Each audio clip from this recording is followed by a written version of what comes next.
Randy, as you can imagine, there are people making their way to downtown Minneapolis just awaiting this verdict, and we just received word that Maurice Hall is among those in the crowd in downtown Minneapolis. If that name sounds familiar, it should.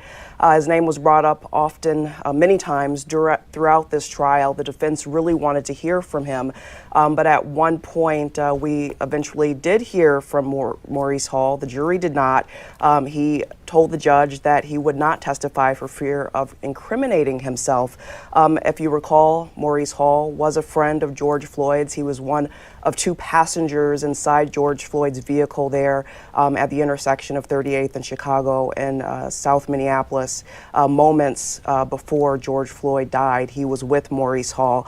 Our Karen Scullen just so happened to interview him. Let's take a listen to what he has to say.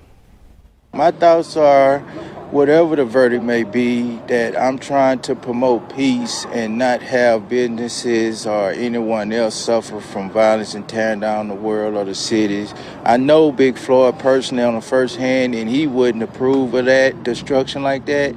And if you think of it, even in a negative act, as he was dying and fading away.